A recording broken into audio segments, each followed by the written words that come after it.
kita ketemu di mata kuliah apa itu? Linguistik Al-Qur'an ya. Di semester 4 kemarin kita ketemu di mata kuliah linguistik Al-Qur'an, itu mata kuliah tentang teori.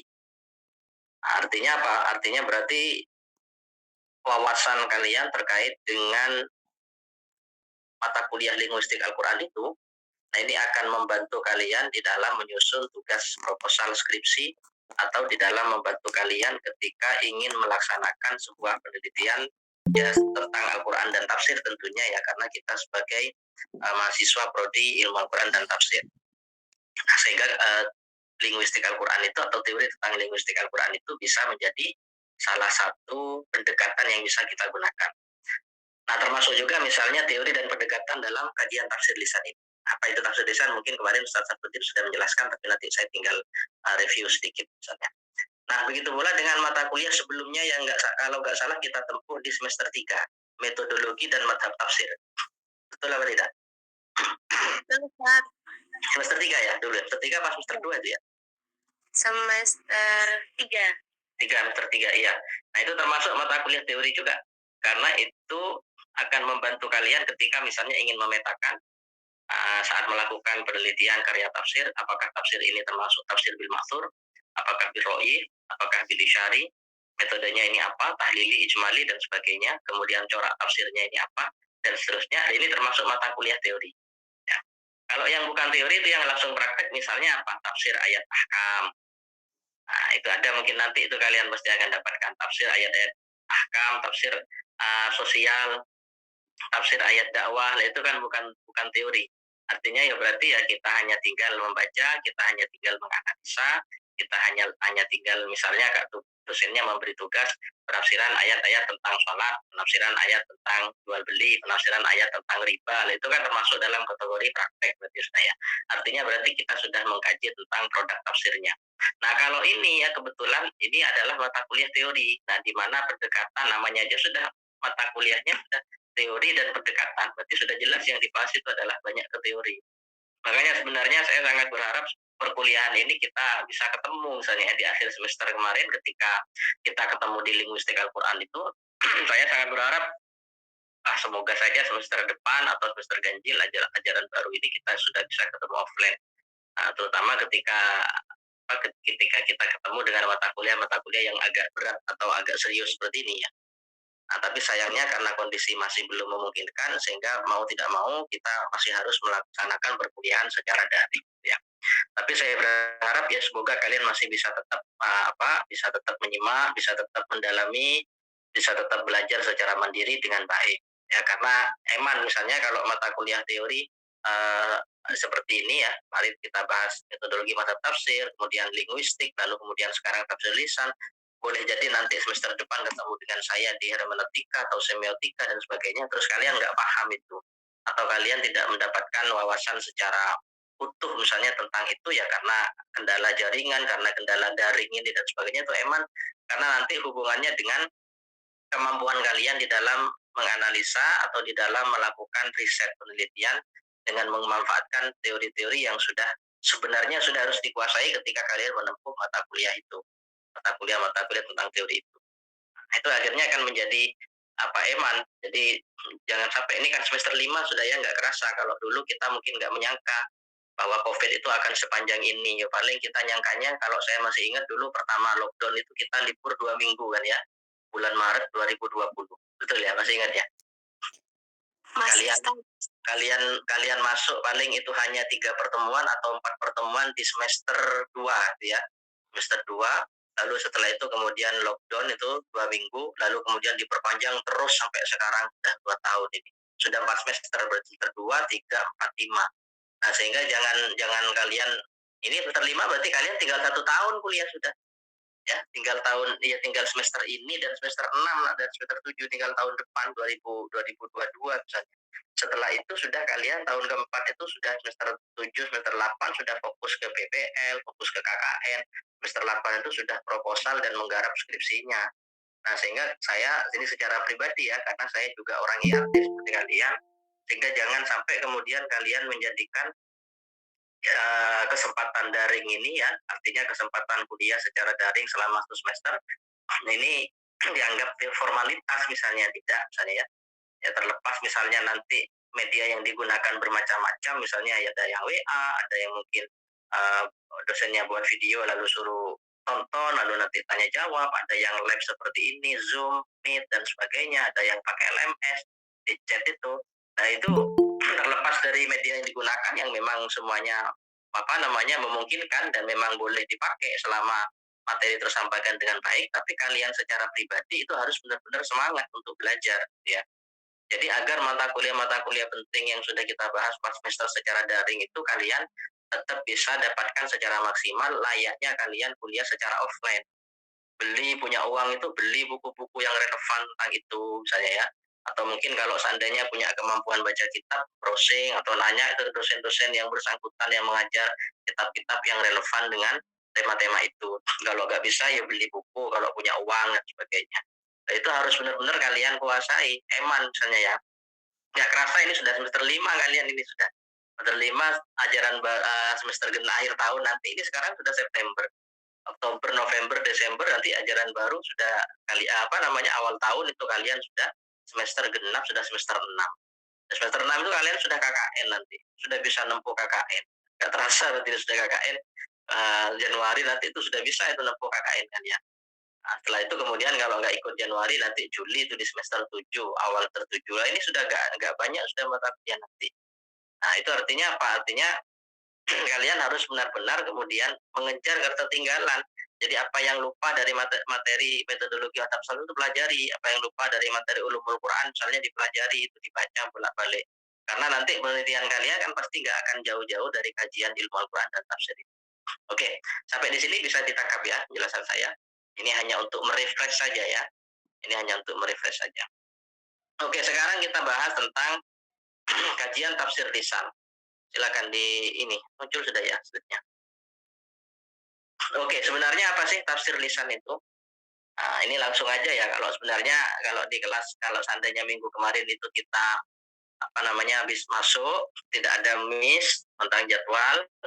Nah, itu ya mungkin kita sudah nggak bahas ini. Kita bahas ke pengantar tentang teori yang akan dipakai itu apa.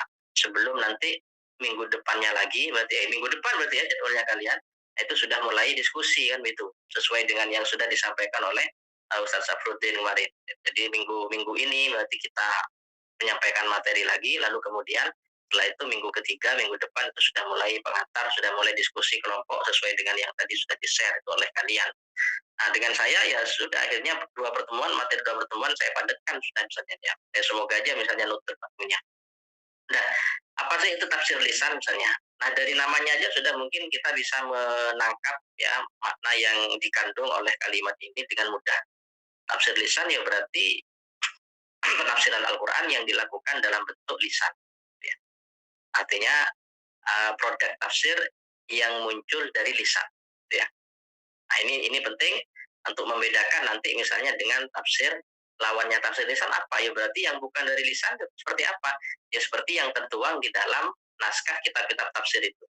Nah yang kita analisis misalnya di mata kuliah metodologi dan mata tafsir itu kalian kan menganalisis penafsirannya tafsir atau penafsirannya At-Tabari dalam tafsirnya tafsir At-Tabari Jami'ul Bayan, menganalisis penafsirannya Az-Zamakhsyari di dalam tafsir Al-Kasyaf, menganalisis penafsirannya Said Qutb di dalam tafsir Fi Dhilalil Quran. Nah itu berarti objek penelitiannya adalah tafsir tulisan. Artinya berarti yang kalian otak-atik, yang kalian coba untuk ungkap pemaknaannya, kemudian dan hal-hal yang berkaitan dengan penafsiran itu kenapa kok bisa seperti itu munculnya, itu berarti fokusnya adalah analisis tafsir tulisan. Artinya basisnya pada teks. Nah kalau lisan ya berarti penafsiran yang dilakukan secara oral, secara lisan. Ya. Oke, lanjut next. Nah sekarang gimana sih sebenarnya kemunculan tafsir lisan ini? Nah, kalau kita lihat dari sejarah kemunculannya, sebenarnya tafsir lisan ini bisa kita katakan lebih awal lahirnya dibandingkan dengan tafsir tulisan. Bahkan mungkin bisa kita katakan embrio lahirnya tafsir tulisan, tafsir yang terdokumentasikan di dalam kitab, yang tertulis di dalam sebuah naskah, sebuah manuskrip, atau kalau sekarang itu berarti tafsirnya sudah dicetak, sudah didigitalisasi, itu sebenarnya awalnya dimulai dengan penafsiran secara lisan. Embrio lahirnya itu adalah tafsir lisan. Nah, dan itu kita bisa mengetahui sebagaimana yang dilakukan oleh Rasulullah sendiri ketika beliau menjelaskan ayat-ayat yang tidak difahami oleh sahabat. Ya, pada saat periode pertama turunnya ayat Al-Quran itu. Jadi bagaimana misalnya kita dalam mata kuliah ulumul Quran atau dalam mata kuliah metodologi dan mata tafsir, ketika dulu saya pernah menyampaikan materi tentang sejarah tarikhut tafsir, sejarah tafsir pada masa Nabi, pada masa sahabat, tabi'in sampai pembukuan, itu kita mencontohkan beberapa penafsiran Nabi. Nabi menafsirkan misalnya wa'iddu lakum mastata'tum min quwwah, dan hendaklah kalian mempersiapkan kekuatan kalian. Nabi menafsirkan bahwa yang dimaksud dengan al-quwah itu ala innal quwwata ar-ramiyyu. Ala innal quwwata ar-ramiyyu. Perhatikanlah bahwa yang dimaksud dengan kekuatan itu adalah kekuatan memanah. Nah, ketika Nabi menyampaikan penafsiran kata kuwah yang ada di dalam ayat itu dengan apa namanya? Dengan arti ar-ramyu, bahwa yang disuruh persiapkan itu adalah kemampuan untuk memanah, skill untuk memanah. Dan ini penafsiran Nabi kan tentu saja disampaikan secara lisan, secara oral. Jadi tidak tertulis waktu itu. Ya, Nabi menyampaikan sesuatu itu, Nabi menyampaikan apa namanya penjelasan lisan itu tadi, penjelasan ayat tadi itu secara lisan. Nah, begitu pula setelah masa Nabi, artinya ketika masa sahabat, maka sejarah membuktikan periode tafsir secara lisan itu tidak hilang.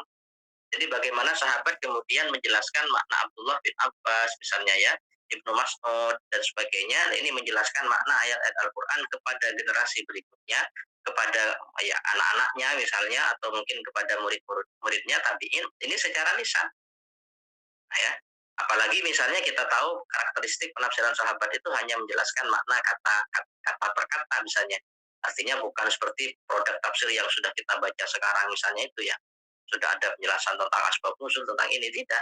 Nah, sahabat itu menjelaskan bahwa misalnya yang dimaksud dengan fatir, pencipta, kata fatoro itu maksudnya itu kholako. Itu karena kan begitu. Yang dimaksud dengan apa lagi misalnya ya, ihdinas siratal mustaqim, bahwa ini maksud dengan kata mustaqim itu misalnya ad-dinul Islam. Ada yang mengatakan mustaqim itu artinya tauhid, ada yang mengatakan mustaqim itu artinya syariah dan sebagainya. Nah, itu artinya banyak penjelasan kata per kata seperti itu. Nah, ini baru akhirnya apa namanya, bahkan ya sampai ketika fenomena apa namanya, ketika selesai nih ya periode sahabat masuk tabiin ini, ketika sudah muncul kodifikasi tafsir, lah itu tafsir lisan sebenarnya itu masih tetap ada. Jadi fenomena penafsiran secara lisan itu masih terus dilakukan pada saat itu meskipun sudah muncul tafsir tulis. Artinya setelah tafsir itu dibukukan masih memungkinkan saja itu penafsiran secara lisan itu ada. Di mana adanya itu? Ya dari ketika misalnya seorang guru itu mengajar atau menjelaskan tentang penafsiran sebuah ayat, lalu kemudian penjelasan itu ditulis, dicatat, direkam oleh murid-muridnya. Nah, sehingga berarti sama seperti transmisi periwayatan hadis itu ya, di mana seseorang itu menerima dari orang lain, kemudian dia menyampaikan kepada orang yang lain. Nah, itu secara lisan. Jadi ada istilahnya apa itu bahasanya kalau di ulumul hadis, ada istilahnya apa? Tahammul wal ada. Bagaimana seorang itu kemudian mendengar hadis lalu menyampaikan. Namanya mendengar ya berarti kita mendengar dari lisan orang. Namanya menyampaikan ya berarti kita menyampaikan secara lisan. Ya, meskipun pada akhirnya kemudian yang tersampaikan itu lalu didokumentasikan sehingga menjadi sebuah kitab atau buku. Oke, lanjut. Nah, akan tetapi sebenarnya dalam perjalanannya tafsir lisan itu kurang mendapat perhatian terutama dalam konteks penelitian. Ya. Nah, yang banyak ya, yang banyak penelitian tafsir itu yang dilakukan itu adalah tafsir tulis. Ini kalau bicara penelitian berarti kan bicara dalam konteks sekarang, abad sekarang ini. Ketika orang-orang itu melakukan penelitian tentang tafsir dari berbagai aspek, dari berbagai sudut pandang. Mulai dari misalnya ini kapan ditulis, siapa yang menulis, diteliti ya, kalau itu sudah jelas misalnya ya. Tapi kemudian sistematikanya seperti apa tafsir ini, metode yang dipakai apa, sumbernya itu apa, fokus tafsirnya, coraknya itu tafsir apa dan sebagainya. Nah, itu yang diteliti, yang apa namanya, yang banyak dibahas itu adalah penelitian seperti itu, penelitian tafsir tertulis. atau produk tafsir dalam bentuk tulisan atau kitab tafsir. Nah, sedangkan penelitian yang lisan tadi itu masih sangat amat jarang sekali atau masih dapat dihitung dengan jari. Nggak banyak orang yang meneliti tentang produk tafsir secara lisan itu. Sehingga ketika kalian bertanya kepada saya, ini saya jelaskan dulu, Ustadz referensinya apa buku yang membahas tentang tafsir lisan ini? Apa ada buku tentang tafsir lisan ini misalnya? Maka jawabannya nggak ada. Kalian browsing, kalian search itu ya di apa namanya di toko buka apa lapak, toko jual beli online dan sebagainya, atau mungkin di Google cari tentang buku tafsir lisan misalnya ya, atau fenomena tafsir lisan itu nggak ada.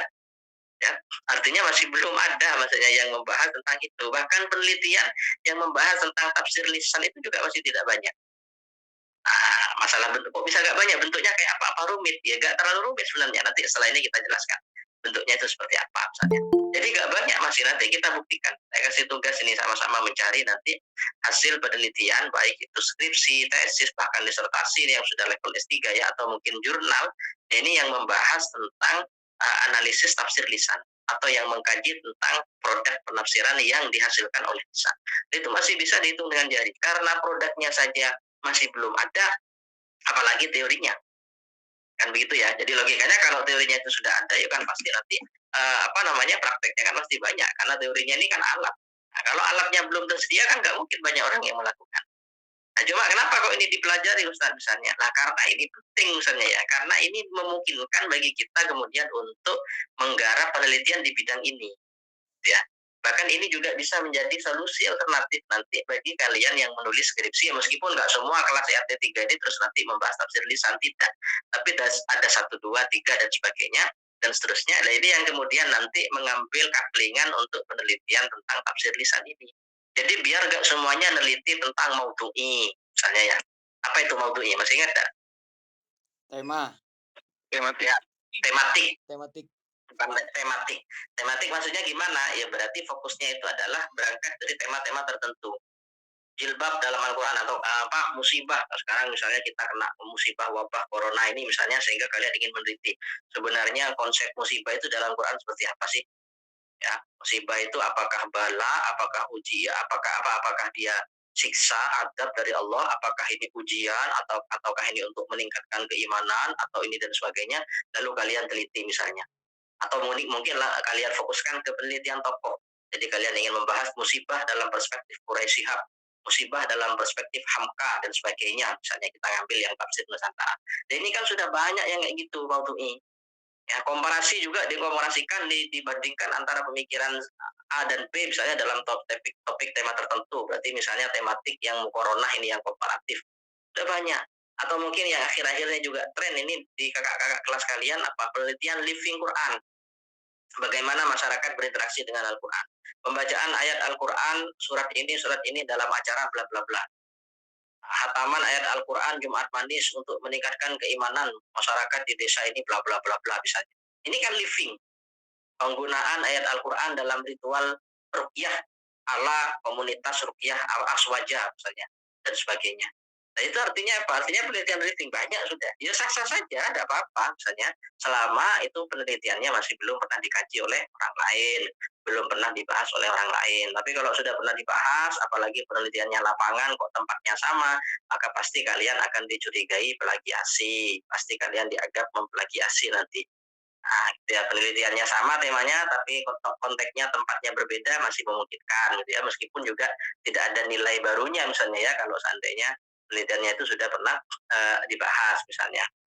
Nah, kalau ini di Quran Nah, tafsir lisan masih belum banyak. Nah, belum banyak yang meneliti. Sehingga ini menjadi kesempatan bagi kalian kemudian nanti untuk melakukan penelitian di bidang ini. Nah, gimana cara menelitinya, pendekatannya seperti apa? Ya itu yang akan kita bahas dalam satu semester ini.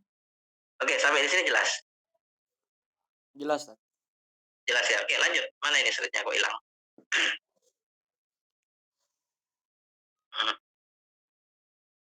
Berikutnya. Nah, kenapa kok saya katakan kurang jelas? Kenapa kok saya katakan misalnya sekarang peluang besar bagi kita untuk melakukan kajian tafsir lisan misalnya ya? Nah, karena sekarang kehadiran teknologi ya saat ini audio, ya suara, rekaman suara, MP3 dan sebagainya, ataupun video, bahkan videonya pun juga bisa kita akses dari berbagai macam sumber. Kalau dulu kita melihat video hanya dari TV, mendengar audio hanya dari radio, dari tape MP3. Kalau sekarang kan tidak, sudah kita lihat gambar video itu bisa dari YouTube, kita bisa lihat video bisa dari Instagram, kita bisa lihat video dari TikTok, kita bisa lihat video dari kiriman WA dan sebagainya. Nah, sehingga dapat kita katakan bahwa kecanggihan teknologi saat ini sudah menyetarakan keadaan lisan itu dengan tulisan dari aspek data. Boleh jadi dulu kenapa kok sedikit yang meliti tentang tafsir lisan, karena tafsir lisan ini ya berarti hanya disampaikan secara oral, lisan, dan waktu itu tidak ada alat perekam. Kalau orangnya yang mau diteliti sudah meninggal kan nggak mungkin sudah diteliti kalau nggak ada rekamannya. Nah, kalau sudah terekam di dalam tulisan misalnya sudah dicatat lalu diteliti, itu kan bukan tafsir lisan lagi sudah. Namanya berarti sudah tafsir tulisan, ya sama kayak kita meneliti tafsir-tafsir dalam yang ada di dalam kitab-kitab tafsir itu. Nah, itu kan namanya berarti sudah kita nelitinya itu sudah berarti dalam aspek tulisan sudah. Nah, tapi kalau lisan ini kan tidak. Gitu ya. Meskipun ya pada akhirnya tafsir yang disampaikan secara lisan itu boleh jadi kemudian nanti terdokumentasikan dalam sebuah naskah skrip ya. Nah, sehingga kemudian data-data tafsir lisan itu sekarang sudah bisa kita dapatkan dengan mudah, layaknya kitab-kitab tafsir yang tertulis secara tulisan itu, atau produk yang layaknya produk-produk tafsir yang tertulis di dalam sebuah tulisan itu. Nah, sehingga akhirnya apa? Nah, akhirnya ya ini menjadi peluang besar bagi kita untuk melakukan kajian di bidang tafsir lisan. Oke, berikutnya. Kok kecil ini, salah nih, slide-nya salah. Kok kecil tampilannya. Nah, kemudian di mana tafsir lisan ini bisa ditemukan? Ya, nggak kayak tadi, coba dia apa namanya, nggak pas layar ini. Kurang besar, Bah. Ya, kurang besar, nggak kayak tadi. Bermuka aku. Miringkan. Ya, semuanya fokus ke sana gitu ya.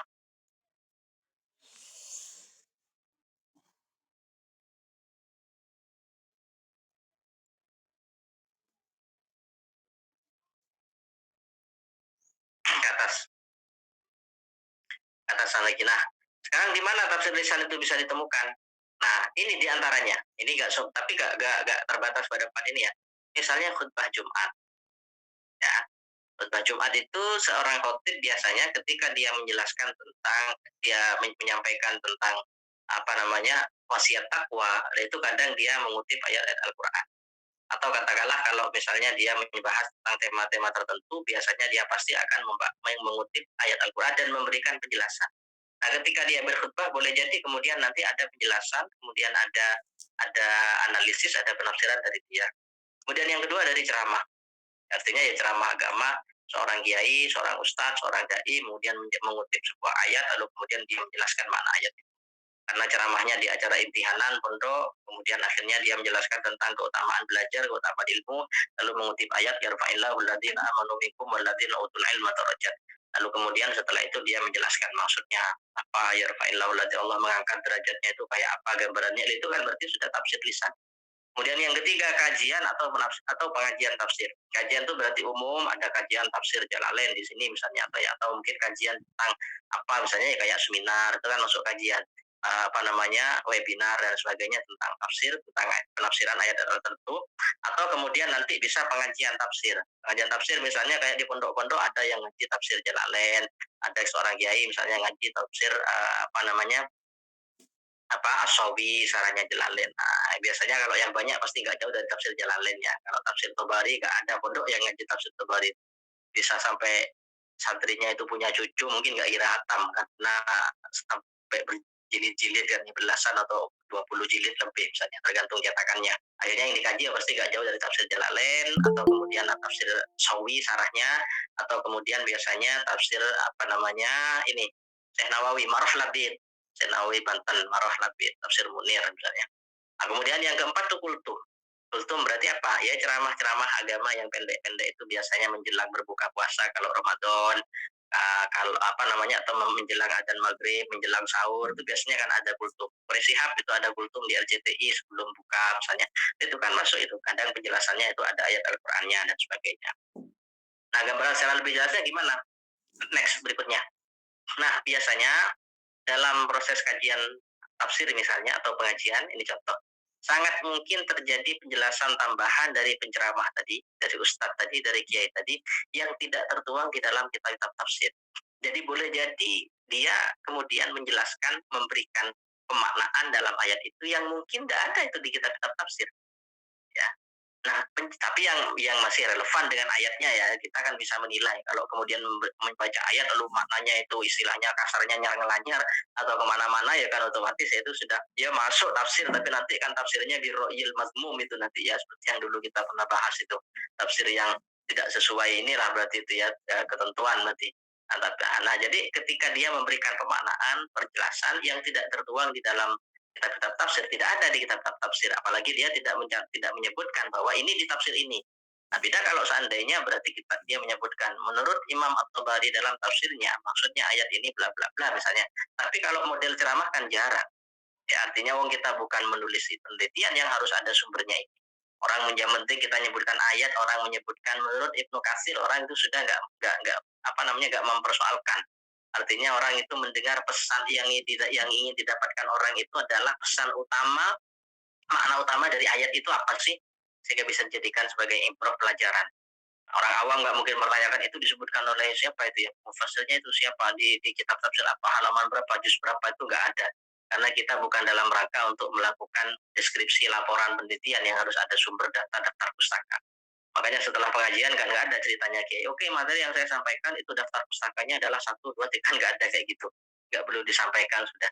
Nah ketika menjelaskan memberikan tambahan-tambahan penjelasan yang tidak tertuang dalam kitab tafsir itulah maka akhirnya membuat penceramah tadi kiai tadi itu sudah melakukan tafsir secara lisan. Hal itu ya. Apakah memungkinkan Ustaz? Sangat memungkinkan. Kenapa? Nah, karena penjelasan tambahan-tambahan yang tidak tertuang secara tulisan, yang tidak didapatkan, yang tidak ada di dalam kitab tafsir itu bisa dipengaruhi oleh kecakapan, oleh keilmuan dari penceramah. Semakin alim penceramahnya, semakin banyak wawasannya, semakin luas wawasannya, semakin banyak bahan bacaannya, maka akan semakin dalam uraian dia ketika menjelaskan makna ayat. Contoh misalnya saya ambil contoh kalian, fenomena munculnya musbah sekarang. Ayat-ayat yang dibahas, tema-tema yang dibahas kan sudah tema-tema yang umum itu sudah ya. Tema-tema tentang syukur, tentang inilah, tentang adab, tentang fikih itu tema yang umum. Cuma kan hebatnya Gus Bah itu kadang mampu mengurai penjelasan makna dari sebuah ibarat, baik itu dari Quran, dari hadis gitu ya, di mana itu tidak terpikirkan oleh orang. Ya, ketika dia mampu menguraikan hal-hal yang tidak terpikir itu kan yang menjadi kelebihan sehingga banyak muhibbinnya, banyak pecintanya, banyak fan-nya, banyak followernya, banyak pengikutnya itu Gus Bah. Karena kemampuan itu. Meskipun dalam ceramahnya beliau tidak model gaya seperti misalnya Ustaz Adi Hidayat yang menjelaskan ini di ayat ini di kitab ini halaman ini baris kesekian nomor 4 dari atas nomor 2 dari bawah atau ketika nyebut Quran misalnya itu nyebutkan ini juz ini apa namanya halaman sekian ayat nomor sekian dan sebagainya enggak seperti itu kan modelnya kalau Ustaz nyebutkan aja sudah menjelaskan maknanya ayat yang kayak yang ringan mengalir misalnya dia tapi itu kadang kan tidak terpikirkan oleh orang. Nah, itu ya. Nah, dia kadang mampu menjelaskan, mampu mengungkapkan penjelasan-penjelasan yang tidak terduga itu, yang ternyata oh jadi maknanya begitu, termasuk kita nggak terpikir sebelumnya. Ternyata makna penjelasan seperti itu kemudian bisa diuraikan oleh Gus. Nah, ini kan sangat mungkin dipengaruhi oleh keilmuan atau keadaan audien berpengaruh juga. Audiennya siapa? Kalau Gus ngajar ngisi ceramah, audiennya mahasiswa Ma'had Ali yang viral Ma'had Ali di Sukoharjo misalnya yang viral itu sampai 2 kali melihat, ya mungkin bahasanya akan lebih berbobot. Kalau ceramah audiennya itu audien orang-orang awam, orang umum di masjid-masjid umum dan sebagainya, jadi kan pasti bahasanya penjelasannya pasti nggak mungkin pakai istilah-istilah yang asing yang rumit itu.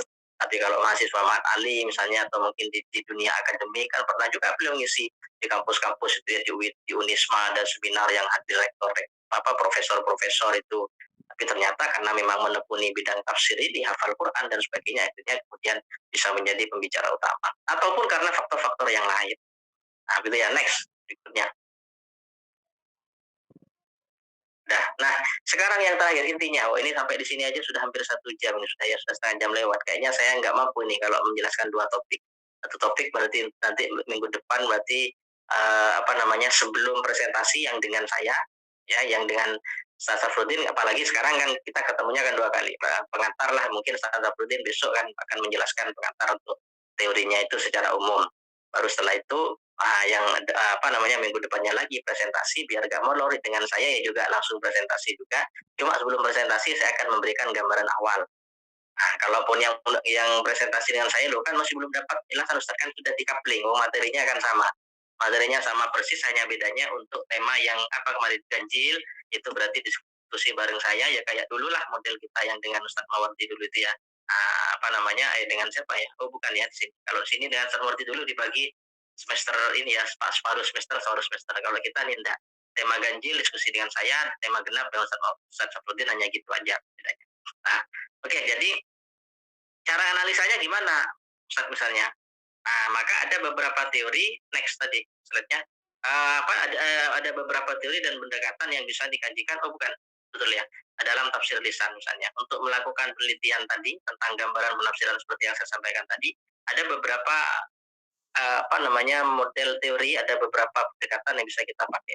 Di antaranya satu, ada teori analisis wacana kritis. Nah, kenapa? Karena seseorang ketika dia mengucapkan sesuatu, ketika dia secara umum ini ya, tidak hanya dalam konteks penafsiran. Nah, seperti saya ini menjelaskan materi kepada kalian, ini kan saya berwacana. Saya menyampaikan sebuah wacana. Nah, ketika seseorang itu berwacana, maka ada namanya teori analisis wacana. Lalu kemudian berkembang menjadi teori analisis wacana kritis. Sering disingkat biasanya kalau di buku atau mungkin di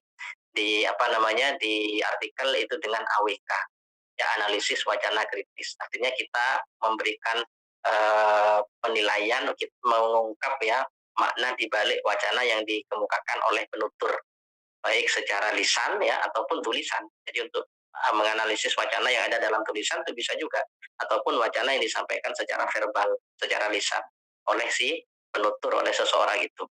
Lalu kemudian ada teori sosial, ada teori komunikasi, ada teori psikologi, ada teori semiotika, dan banyak teori lain yang intinya kemudian nanti relevan dan bisa dipakai dalam meneliti tafsir lisan itu, dalam mengaji tafsir lisan itu. Dan ini nggak baku ini bisa nih.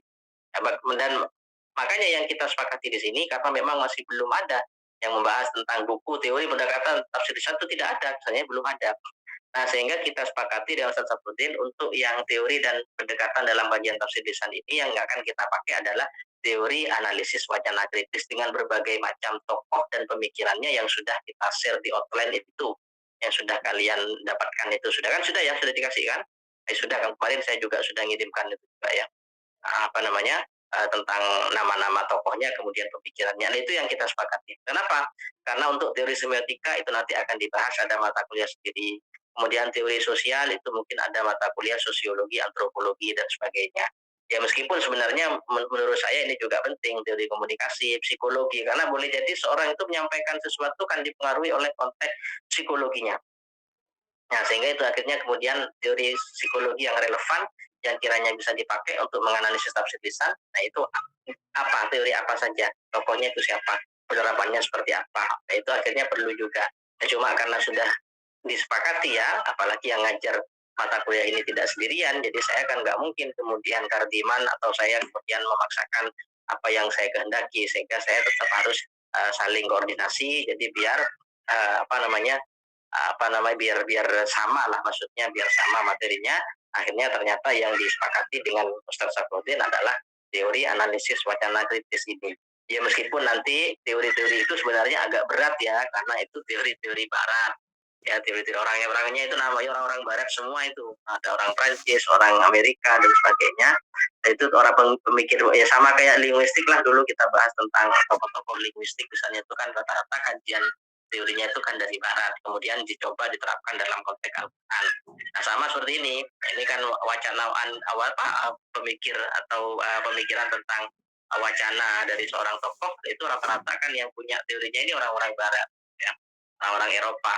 Nah, tapi kemudian dia dipakai untuk menganalisis sebuah teks, termasuk di sini coba kita pakai gimana kalau seandainya teori wacana itu kita terapkan untuk menganalisis tafsir lisan. Ya, akhirnya kemudian muncul mata kuliah teori dan pendekatan dalam kajian tafsir lisan. Oke, saya kira ini pengantar dari saya. Silahkan jika ada yang mau ditanyakan. Saya nanya tadi. Ya. Kalau seumpama orang menafsiri hadis atau makalah ulama itu apa masuk matkul ini juga, Tat? Itu kan nggak masuk ya? Nggak masuk karena fokusnya kita ada pada penafsiran ayat. Oh, iya iya. Ya, jadi kalaupun nanti ngambil ceramah misalnya ya, contoh ceramahnya siapa, boleh nanti yang dianalisis kalian nanti penafsiran apa namanya ceramahnya Gus Baha, ceramahnya Ustadz Adi Hidayat, ceramahnya kalau yakin misalnya di Nodes ini ceramahnya Kiai Muhyiddin misalnya ya dan sebagainya, boleh. Kita analisis, kita masukkan misalnya sebagai sebuah apa namanya produk atau praktek nanti ya ketika sudah setelah UTS. Kalau sekarang kan untuk penugasan itu kan untuk ini, untuk apa namanya, untuk menjelaskan tentang teori. Tapi nanti untuk prakteknya seperti yang sudah kita share itu nanti kan setelah UTS langsung ayat. Itu boleh ngambil siapapun itu tokohnya, tapi nanti harus diambil yang berbicara dalam konteks penafsiran. Jadi biar sesuai dengan judulnya, dengan nama matkulnya, teori dan pendekatan dalam kajian tafsir lisan. Gitu ya. Iya. Ustaz, di outline itu kita itu memberikan penilaian ya, Tat, kepada tokoh-tokoh. Penilaian. Iya, akan menganalisis wacana. Bukan ya? Bukan, kita menyampaikan teori dari tokoh itu. Oh, Itu kan teori. sudah ada kisi-kisinya, ada kisi-kisinya kan yang sudah disampaikan itu oleh Ustadz Tarfuddin itu ya yang nyusun. Nah itu kita memberikan misalnya ada penelitian tentang analisis wacana, punya ada nama tokohnya ini Norman Fairclough misalnya, ini tokoh utamanya Norman Fairclough, ya berarti kita mendeskripsikan seperti apa sih analisis wacana kritis punya Norman Fairclough ini. Mungkin gambarkan dulu nanti Norman Fairclough ini orang mana dan sebagainya, yaitu dengan sumber dengan referensi yang terbatas, dengan seadanya lah maksudnya, karena memang kalian sekarang di rumah sehingga bisa mengakses sumber referensi itu ya hanya dari internet. Kalian kan nggak bisa ke perpus ya, nggak ada di perpus lah sekarang, masih belum bisa ke kampus ya, sehingga yang penting paling tidak di internet itu rata-rata ada semua, itu sudah banyak semuanya sudah ya. Artinya apa? Artinya ini sudah teori yang umum sudah ya, hanya saja mungkin nanti tinggal kita paham apa tidak atau sejauh mana kita menguasai teori itu. Ya kita sama-sama belajar, itu teorinya banyak sekali dan berat-berat. Saya dari semua tokoh itu gak semua saya menguasai ya. Bahkan ada beberapa yang mungkin sangat belas asing sama sekali. Dan cuma paling tidak karena kita memang sudah mata kuliahnya bunyinya pendekatan dalam kajian tafsir lisan, dan tafsir lisan ini yang paling cocok adalah pakai teori analisis wacana kritis. Ya sudah, mau tidak mau semua tokoh yang ada di analisis wacana kritis, jadi meskipun nggak semua itu masih ada lagi yang lain, itu kita pakai, kita jadikan sebagai teorinya itu sebagai pendekatan dalam tafsir lisan ini. Jadi kalian yang sekarang sesi pertama ini kita diskusi berarti dalam bentuk apa? Kita menjelaskan tentang pemikiran tokoh. Ya kayak biasanya lah berarti ya, kita diskusi, kalian mempresentasikan pemikiran masing-masing tokoh itu sesuai dengan kelompok, lalu kemudian setelah itu ya penajaman, kita tanya jawab, mungkin ada yang nggak paham satu jawab, lalu setelah itu saya terakhir akan menambahi, Satsapuddin pun juga demikian. Nah baru kemudian nanti sesi kedua, paruh kedua, nah itu akan kita praktekkan. Nah, itu nanti ya terserah pakai teorinya siapa yang mau dipakai, mungkin nanti ya bisa kita biar sama semuanya, apa namanya, biar teori tokoh semua itu kepake, akhirnya mungkin kelompok satu teorinya ini, kelompok dua ini, ataukah nanti mungkin bebas milihlah mana yang menurut kalian gampang, yang kalian paham, nah itu pakailah itu jadi sebuah teori, lalu untuk objeknya yang mau diteliti itu siapa, terserah, bebas misalnya. Nah, itu nanti kan nyusul nanti setelah UTS ini akan kita lihat dulu, kita evaluasi jadinya apakah mau dibahas semua untuk praktek atau mungkin diserahkan pada kalian, bebas. Sudah, saya senang punya pakai tokoh aja, lebih mudah, saya lebih paham. Yang kelompok dua misalnya saya lebih senang yang pakai ini, kan bisa saja, pasti berbeda-beda. Itu ada berapa tokoh itu? Ada 12 ya, ada 12 tokoh kan, ada 12 kelompok itu, 6 dengan saya dan 6 dengan Ustadz Sapuddin. Nah, oke. Silakan lagi yang mau bertanya. Ustadz mau tanya Ustadz. Ya. Gini Ustadz, kan ada penafsir lisan misal Gus Baha, Ustadz Abdul Somad. Nah itu Suatu ketika menafsirkan ayat riba itu berbeda, Ustaz. Yang Gus Baha menghalalkan bunga dari bank, terus yang Ustadz Abdul Somad mengharamkan bunga dari bank. Nah, keduanya beliau-beliau semua kan menganut mazhab Syafi'i. Nah, jadi sikap kita tuh gimana, Ustaz? Nah, ya itu yang diteliti, justru itu yang diteliti nanti. Itu bisa jadi sebuah penelitian itu. Misalnya nanti bahkan bisa menjadi skripsi itu. Ya, kita melakukan perbandingan misalnya ya. Kita melakukan perbandingan tentang tafsir lisan atau penafsiran ayat riba yang disampaikan dalam konteks tafsir lisan itu dalam ceramahnya misalnya. Ceramahnya Gus Baha dan ceramahnya Ustadz Abdul Somad. Dan ini yang jelas kan pasti tafsir lisan karena kita bisa mengetahui info itu kan dari YouTube. Kita nggak baca di kitab tafsir karena Gus Baha tidak menulis tafsir. Ustadz Abdul Somad juga tidak punya karya tafsir, sehingga sudah bisa dipastikan itu adalah tafsir yang diproduk secara lisan atau kita tahu tafsirnya itu dari penjelasan di ceramah-ceramahnya, di potongan-potongan videonya. Nah, sehingga itu justru objek penelitian kita itu di sana. Nah, ya kalau seandainya tidak mau dikomparasikan, ya berarti kita hanya membahasakan tentang penafsiran ayat riba, studi tafsir lisan Gus Baha dalam ceramah apa misalnya nanti itu misalnya ya. Nah, nanti itu dicantumkan nanti itu ya. Kalau misalnya nanti karena skripsi itu tidak bisa berbunyi karena tulisan, ya tinggal disebutkan nanti cara menarasikannya itu. Ini ada di link YouTube ini, ada di menit sekian, Gus Baha menjelaskan bahwa riba itu bla bla bla bla dan seterusnya. Dan itu tafsir pendekatan dan teori tafsir lisan itu kan ingin meneliti itu. Kenapa kok Gus Baha memunculkan penafsiran seperti itu? Nah, kan begitu nanti. Kemudian beliau menyampaikannya itu dalam konteks apa misalnya. Begitu pula dengan misalnya jika yang diteliti Ustadz Abdul Somad misalnya. Kenapa kalau kok menghasilkan penafsiran seperti itu misalnya ya. Kemudian dalam konteks apa beliau menyampaikan.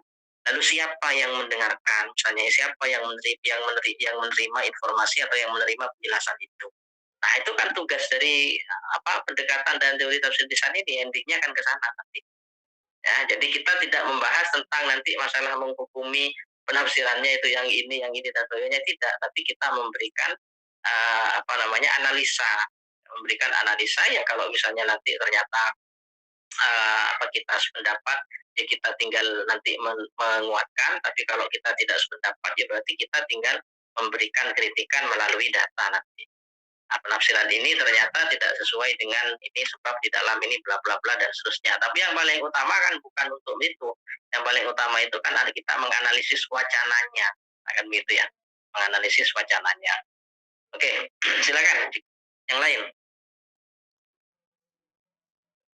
Ini paling tidak kalian harus jelas dulu arah perkuliahan kita itu di mana, ya karena nanti kita akan berat ketika sudah mengkaji tokoh.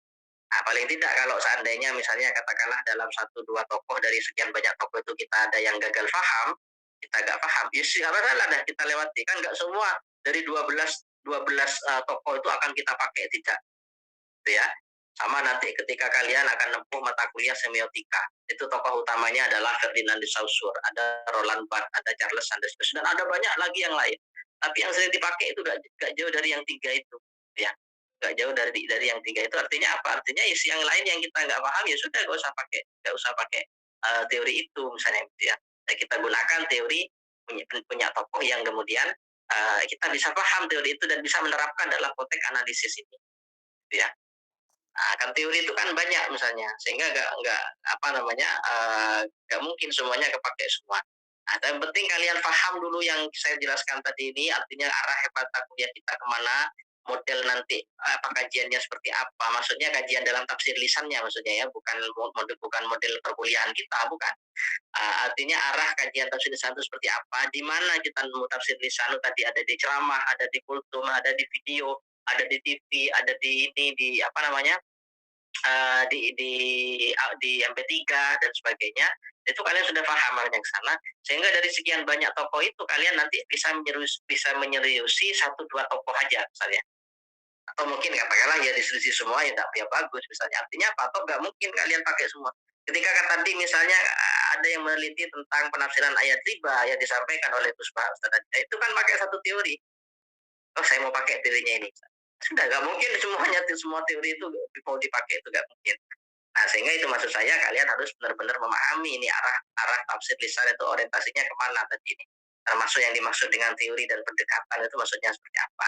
Nah, sehingga akhirnya ketika nanti kita masuk diskusi mulai minggu depan membahas tentang tokoh-tokoh barat yang mungkin saya yakin mayoritas mungkin semua dari nama tokoh itu kalian pasti asing semua itu kan gitu ya. Beda dengan kalau mata kuliah metodologi mata tafsir kan nama-nama kayak Asyuyuti, An-Nawawi ini kan nggak asing kita tuh sudah ya. Nama-nama tokoh itu Az-Zamakhsyari misalnya dan sebagainya kan nggak asing. Tapi kalau ini kita kan ketemu dengan Norman Fairclough misalnya ya, Ruth Wodak dan sebagainya ini kan orang mana ini kan ya, apa orang Antirogo, apa orang Karangmeluwo dan seterusnya kan kita nggak tahu ini misalnya ya. Karena namanya asing misalnya. Nah, orang yang jelas ini orang-orang barat misalnya sehingga kalian kemudian nanti tidak kemudian pusing misalnya kemudian lalu membuat tidak bersemangat tidak. Sudah kita ikuti setiap pertemuan mana yang kita pahami dari tokoh itu yang kita jadikan sebagai pegangan nanti ketika misalnya kalian ingin meneliti tentang tafsir lisan. Meneliti untuk apa? Artikel lomba misalnya, lomba ilmiah tentang tafsir atau mau menulis jurnal atau mungkin mau melakukan penelitian, riset atau mungkin nanti yang paling utama adalah menulis skripsi. Nah, karena suka gak suka kalian meneliti, senang gak senang kalian meneliti, kalian pasti harus meneliti dan wajib meneliti sebagai syarat untuk meraih gelar sarjana, yaitu penelitian skripsi. Tapi kalau yang senang penelitian, pasti nanti akan ikut ada lomba ini, ikut senang nulis, ada lomba ini, ikut nulis. Sama kayak kalian lah, teman kalian misalnya yang senang suaranya bagus, senang kiroat, ya pasti ketika ada lomba kiroat, ya ikut lomba tingkat ini, ikut lomba tingkat ini, ikut dan sebagainya. Nah, oke, silakan. Ada lagi yang bertanya sebelum saya akhiri? Kok harus Berarti orang penjelasan dari Ustaz, kok harus orang-orang barat sih, Ustaz? Maksudnya kan saya bingung dari tadi, Ustaz, apa emang disengaja dikasih tokoh-tokoh barat atau karena yang punya teori dari barat, teorinya dari barat ini. oh yang berarti yang sering mengkaji tentang teori Wacana lisan itu orang barat itu. wacana secara umum gitu ya, karena wacana nanti itu kan dibagi menjadi dua, ada yang tulisan, ada yang lisan. Oh.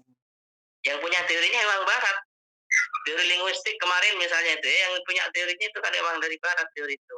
Ya, semiotika, hermeneutika itu dari barat semua. Makanya akhirnya ada orang-orang yang kemudian ekstrim nggak mau dengan teori-teori ini misalnya ya. Orang-orang misalnya tertentu misalnya yang nggak mau hermeneutika itu dikafirkan, apa ini metode barat ini metodenya orang kafir ini misalnya ya. Tapi kalau kita kan pakai yang relevan ya, jadi sekiranya nanti kemudian bisa membantu kita untuk memahami ayat Al-Quran ini dengan tepat, artinya sesuai dengan konteks zaman sekarang, semangat yang ada dalam hermeneutika semiotika kita bisa pakai. Tapi kalau nanti arahnya hermeneutika kemudian menganggap Quran ini tidak otentik, ya kita pasti nggak pakai. Saya kan ada pemikiran akhirnya ketika diteliti misalnya nanti akhirnya menyebutkan oh ini sudah karena ketika sudah nyampe pada Nabi Muhammad akan maknanya berkurang tereduksi. Nabi Muhammad nyampaikan ke sahabat nanti akan tereduksi sehingga sekarang nyampe pada kita ini sudah tidak otentik lagi dan sebagainya. Nah, kalau yang seperti ini yang akhirnya kemudian bisa meruntuhkan nilai sakralitas Al-Quran itu tentu kita tolak ya. Kita ambil berarti semangat dari teori-teori barat itu hermeneutika, semiotika, terus analisis wacana kritis ini yang sekiranya kemudian bisa relevan. Kalau ini kan kita ya ingat kalau kayak semiotika berarti itu digunakan untuk menafsirkan ya karena dianggap sebagai sebuah salah satu metode. Nanti ada mata kuliahnya sendiri. Nah, tapi kalau analisis wacana kritis ini kita bukan meneliti Qurannya tapi meneliti produk tafsirnya. Karena kalau Qurannya kan nggak bersuara, paham maksudnya ya? Jadi yang diteliti pasti orang, kayak tadi berarti sudah paham, langsung nyebutkan nama tokoh, penafsirannya Somad, penafsirannya Gus Baha, sudah. Langsung berarti jelas. Bukan meneliti penafsiran tafsir lisan surah Al-Baqarah, lisannya siapa, kan pasti begitu. Paham maksudnya ya? Iya, paham Ustaz. Nah, oke, lisannya siapa kan nggak mungkin misalnya nanti kan. Jadi Quran itu berarti bukan tafsir lisan itu. Berarti kamu mau meneliti Quran, mau menafsirkan ayat tentang riba misalnya. Nah, riba itu apa sih maksudnya dalam Al-Quran? Nah, itu berarti kita pakai penelitian pustaka atau pakai penelitian masuk dalam konteks penelitian tulisan itu berarti kalau kayak gitu. Tapi kalau misalnya penafsiran ayat riba dalam perspektif Gus Baha misalnya ya, studi tafsir lisan berarti sudah jelas. Nanti itu berarti kita menganalisis penafsiran lisannya Gus Baha. Mohon maaf maksudnya penafsiran yang dimunculkan dari disampaikan secara lisan oleh Gus Baha atau oleh tokoh-tokoh tertentu. Nah, sekarang pertanyaannya lagi, misalnya ini yang penting, lupa tadi ketinggalan. Yang diteliti apa harus mufassir? Atau apakah tokoh yang paham tafsir, katakanlah kita nyebut Gus Baha, Ustaz Adi Hidayat, Ustaz Abdul Somad dan sebagainya, atau siapapun itu misalnya, yang penting dia punya kemampuan, apakah hanya itu misalnya? Nah, idealnya memang iya, namanya tafsir lisan berarti kan orang yang menjelaskan, orang yang memproduk tafsir secara lisan itu adalah orang yang punya kompetensi, orang yang punya kemampuan untuk memberikan penafsiran. Kalau saya misalnya di analisis tafsir lisannya mungkin nggak layak, nggak marketable, nggak bisa dijual, dibaca orang itu siapa ini, misalnya penafsiran lisan Abdul Dardup, siapa Abdul Dardup ini, orang mana kan gitu. Orang mesti kan begitu. Tapi kalau yang dimunculkan Gus Baha, misalnya orang sudah tahu, oh ini Gus Baha yang hafal Quran, yang pintar, oh ini Ustaz Adi Hidayat dan sebagainya. Nah, idealnya seperti itu. Nah, tapi ketika saya konsultasi dengan Pak Ukun ya, selaku Kaprodi misalnya, yang paham kurikulumnya ini, yang menentukan mata kuliah ini di semester ini, itu kan Kaprodi, kepala sekolahnya apa? Ya kurikulum lah, kalau di sekolah itu waka kurikulum. Kalau di kampus itu kan nggak ada waka kurikulum, sehingga itu dipegang oleh Kaprodi yang ngurus semuanya itu. Saya konsultasi dengan Pak Un, Pak, apakah ini nanti fokusnya kita hanya khususkan ke mufassir saja? Ya Pak Un, ternyata tidak. Artinya ya siapapun itu yang penting dia berbicara tentang Al-Quran dan memberikan pemahaman terhadap ayat itu, maka kita bisa lakukan analisis wacana kritis itu. Maka itu bisa masuk dalam konteks pendekatan tafsir lisan yang bisa dikaji itu. Nah, itu maksudnya.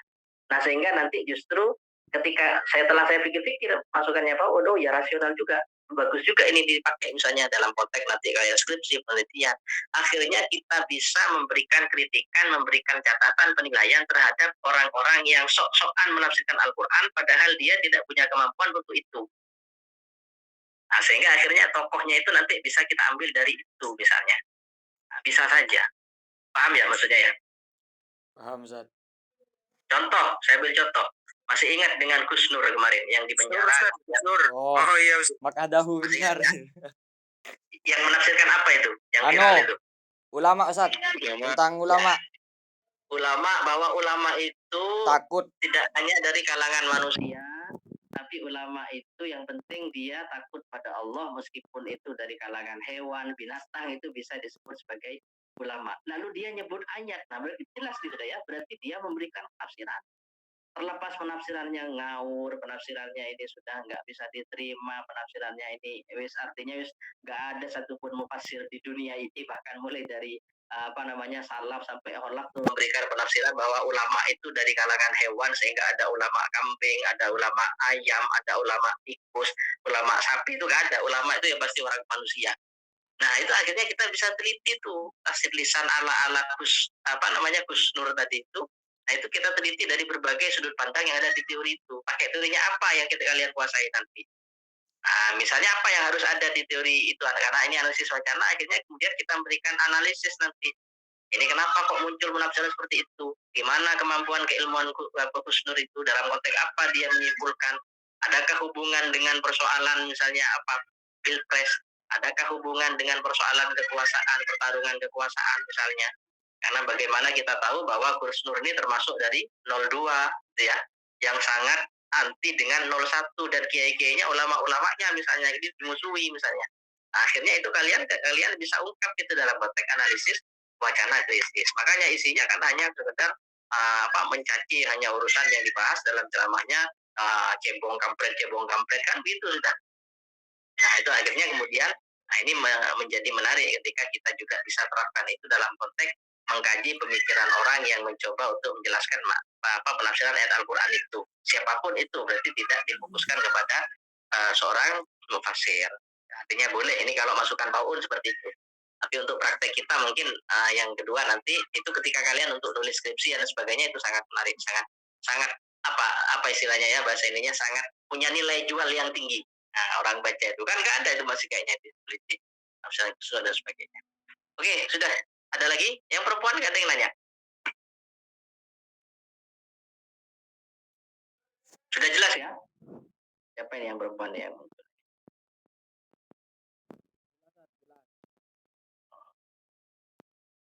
Oke, kalau sudah jelas ya berarti tidak ada pertanyaan. Nah, saya kasih tugas paling tidak, ini kita kan sebenarnya masih ada waktu. Jadi biar gak ini ya, gak nunggu sampai harus nanti malam minggu depan.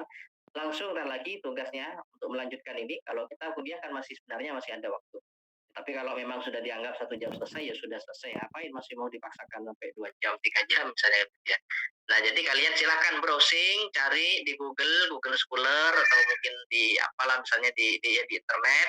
Ini tentang hasil penelitian yang fokusnya adalah tentang tafsir lisan. Nah, saya baru nemu satu, tapi saya nggak kirimkan. Kalian coba cari secara mandiri.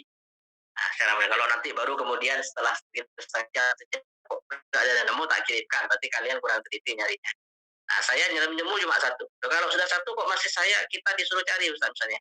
Karena barangkali saya kelewat. Bisa jadi saya kelewat. Atau ketika saya mengakses masih belum diupload, terus diupload tadi malam misalnya.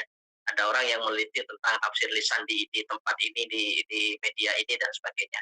Sehingga kalian cari misalnya. Kalau buku sudah nggak ada misalnya, atau nggak apa-apa kalau misalnya mungkin barangkali ada juga. Silakan cari yang penting. Yang penting kemudian fokusnya itu ke fenomena tafsir lisannya. Bukan analisis wacana kritis. Kalau teori analisis wacana kritisnya ya banyak sudah itu. Bukunya itu banyak. Bukunya banyak, pemikiran tokohnya banyak, artikelnya sudah banyak. Nah, kita fokus ke tafsir lisannya. Nah, sehingga dalam tafsir lisan itu kan nggak hanya analisis wacana kritis, nggak hanya AWK teorinya.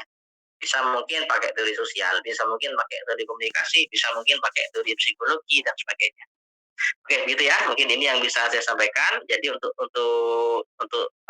saya katakanlah karena kita kemarin miskomunikasi, jadi baru bisa ngawal sekarang tentang tafsir lisan.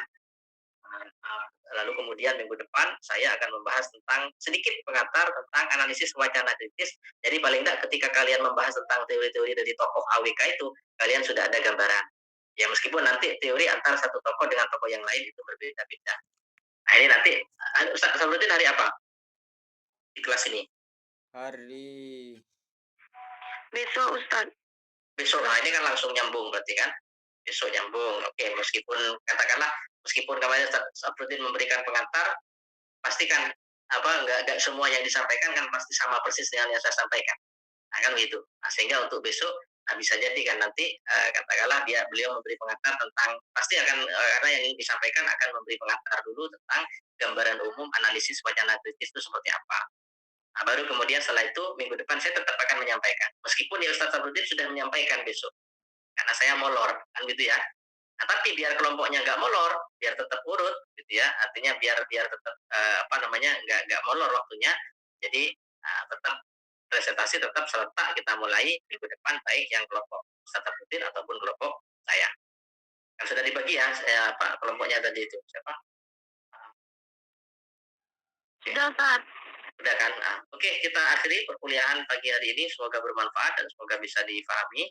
Jangan lupa langsung buka ini, tutup Meet, lalu kemudian buka Google, cari tentang hasil penelitian tafsir skripsi atau tafsir yang ada di skripsi, tesis dan sebagainya, atau mungkin artikel jurnal yang membahas tentang fokusnya itu adalah tafsir lisan. Dan saya akhiri. Assalamualaikum warahmatullahi wabarakatuh.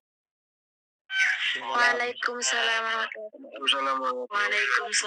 warahmatullahi wabarakatuh.